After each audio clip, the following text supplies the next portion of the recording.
Hello friends, தென்றலே மெல்ல பேசுகின்ற எபிசோடில் என்ன நடக்கலாம் அப்படிங்கிறத பற்றி பார்க்கலாம். இன்றைக்கான எபிசோட் இன்ட்ரெஸ்டிங்கான அதிரடியான எபிசோட் அப்படின்னே சொல்லலாம். இளமதியும் அவங்க அப்பாவும் பரமனுக்கிட்ட இந்த மாதிரி லீலா பேசின விஷயமா ரொம்பவுமே கவலைப்பட்டுட்டு வந்துட்டு இருக்காங்க. அடுத்து பார்த்தோம் அப்படின்னா பரமன் சாப்பிடல அப்படிங்கிற மாதிரி ஒரு விஷயத்த சொன்னார்ல, அதுக்காக இப்போ இளமதி வந்து கிச்சனில் சமைச்சிக்கிட்டு இருக்காங்க. இப்போ இளமதியோட அம்மா இருக்காங்கல்ல, அவங்க வந்து பார்த்தோம்னா காந்திமதி வந்து எதுக்கு இந்த மாதிரிலாம் செய்கிற அப்படிங்கும்போது இப்போ இளமதி வந்து நமக்கு இவ்வளோ உதவி பண்ணுற பரமனுக்கு சாப்பாடு போடக்கூடாது அப்படிங்கிற மாதிரி பேசுனதுக்கப்புறம் இப்போ அவங்க அம்மா வந்து காந்திமதி வந்து என்னமோ பண்ணுங்க அப்படிங்கிற மாதிரி சொல்லிட்டு போயிடுறாங்க. இளமதி அப்பா அம்மான்னு மட்டும் சொல்கிறேன், பேர் சொன்னால் அது ஒரு லென்த்தியாக போயிட்டு இருக்கும். அடுத்து பார்த்தோம்னா அவங்க அப்பா வராரு, நிறைய ஹெல்ப்லாம் பண்ணுறாரு. இப்போ வித்தியாசமாக இளமதி சமைக்கும் போது இது எதுக்காக அப்படின்னா அது ஒரு சஸ்பென்ஸுப்பா, பரமனுக்கு வந்து சூப்பரான சாப்பாடு போடணும் அப்படிங்கிற மாதிரி சொல்லிட்டு பரமன் தான் தூங்குறாங்களே அப்படிங்கும்போது நம்ம சமைச்சு முடிச்சுட்டு போய் பார்க்கலாம், நம்ம எழுப்பி சாப்பாடு போடலாம் அப்படிங்கிற மாதிரி சொல்லிட்டு வந்து பார்க்குறாங்க. பரமன் தூங்கிட்டு தான் இருக்காங்க. இதுக்கிடையில் பார்த்தோம் அப்படின்னாக்கா ரிஷி ஏற்பாடு பண்ண அந்த பிளேட் பக்கரி இருக்காங்கல்ல, அவங்க வந்து பார்த்தோம்னா அந்த நகையை ஒழிச்சு வைக்கிறதுக்காக உள்ளே வராங்க. இப்போ சத்தம் கேட்டதுமே உள்ளே ஒழிஞ்சிக்கிறாங்க. இடையில பார்த்தோம் அப்படின்னா லீலா வராங்க. லீலா வந்து பரமனை பார்த்துட்டு, பரமனுக்கு பாரு கட்டிலெல்லாம் போட்டு சுத்தம் பண்ணி எவ்வளோ சொகுசாக கொடுத்துருக்காங்க, ஏதாவது நம்ம பரமனை பண்ணணும் அப்படிங்கிற மாதிரி லீலாவும் அவங்க கூட மைனா இருப்பாங்களா ஜால்ரா, அவங்க ரெண்டு பேரும் பேசிட்டு போகிறாங்க. அந்த நேரத்தில் அந்த ரவுடி உள்ளே தான் ஒளிஞ்சிருக்கிறாங்க. சத்தம் கேட்குது, இருந்தாலும் பார்க்கல.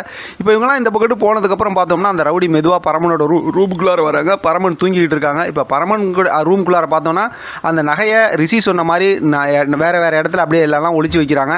இப்போ பரமனோட தலைவாணிக்கு கீழே அதை ஒழிச்சு வைக்கணுங்கிறதுக்காக பரமனை திருப்பி படுக்க வைக்கணும் அப்படின்னு சொல்லிட்டு இப்படி திருப்புறாங்க. அதே நேரத்தில் பார்த்தோம்னா பரமன் அதாவது இளமதி கிட்ட கை கொடுத்ததுனால அந்த கையை அப்படியே வச்சிருக்காருல, அந்த கையை வந்து இப்படி அழுத்தி வைக்கிறதுக்கு அப்படி தள்ளுறாங்க. உடனே பார்த்தா ரிஷி கரெக்டாக கையை பிடிச்சிடுறாரு. அடுத்து ரெண்டு வழக்கம் போல் ரெண்டு ஸ்டைலில் கவனிச்சு விட்டுட்டு அதுக்கப்புறம் என்னடா எதுக்குடா இங்கே வந்தான்னு கேட்டுக்கிட்டு இருக்காங்க.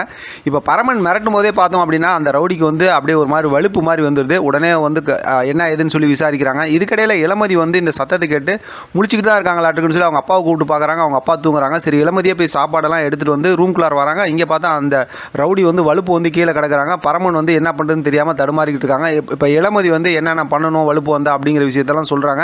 ஒரு கட்டத்தில் பார்த்தோம்னா அந்த ரவுடி சரியாகி அப்படியே உட்காடுறாங்க. இப்போ எதுக்கு இங்கே வந்தால் என்ன எதுன்னு விசாரிக்கும் போது இப்போ பரமன் வந்து அந்த இளமதிக்கு முன்னாடி அந்த உண்மையை சொல்ல வேணாம் அப்படிங்கிறனால பசியில் வந்திருக்காங்க அப்படின்னு சொல்கிறாங்க. இப்போ இளமதி கிட்ட சாப்பாடு கேட்கும்போது நான் உனக்காக சமைச்சு எடுத்து வந்தேன் அப்படின்னு சொல்கிறாங்க.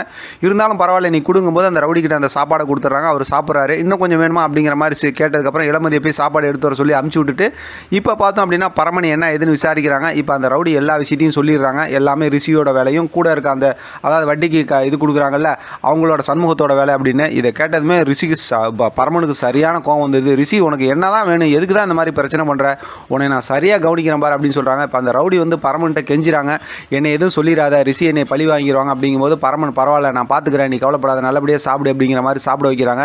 இங்கே பார்த்தோம் அப்படின்னாக்கா அதாவது இங்கே ரிஷியும் சண்முகமும் உட்காந்துருக்காங்க. சண்முகம் படாத பாடுபடுறாங்க, ரிஷிக்கிட்ட மாட்டிக்கிட்டு புலம்புறாங்க. மறுபடியும் பார்த்தோம் அப்படின்னா இங்கே பரமனை காட்டுறாங்க. பரமன் வந்து ரிஷி நான் உன்னை சரியான பாடத்தை தர உனக்கு வந்து இப்போ கற்றுக் கொடுப்பேன் அப்படிங்கிற மாதிரி சொல்கிறாங்க.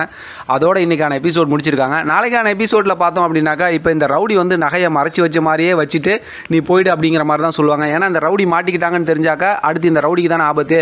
அதனால் வந்து என்னன்னா மறைச்சி வச்சுட்டேன்னு சொல்லி இந்த ரவுடி அங்கே போய் சொல்லிடுவாங்க. அடுத்து பார்த்தோம்னா அங்கேருந்து ரிஷி வந்து கைது பண்ணுறதுக்கு வருவாங்க. எங்கே பார்த்தாலும் நகை இருக்காது. இப்போ கரெக்டாக செம்மையாக வந்து ரிஷி பல்பு வாங்க போகிறாங்க, அசிங்கப்பட போகிறாங்க. இருந்தாலும் இந்த தடவை வந்து ரிஷியை வந்து பரமன் விட மாட்டாங்க. செம்மையாக என்ன பண்ணுமோ அது சம்பவம் பண்ணுவாங்கன்னு நினைக்கிறேன். வெயிட் பண்ணி பார்க்கலாம் என்ன நடக்குதுன்னு. இதை பற்றி உங்களோட கருத்து கமெண்ட் பாக்ஸில் தெரியப்படுத்துங்க. தொடர்ந்து ஆதரவு கொடுங்க. தேங்க்யூ ஃபார் வாட்சிங்.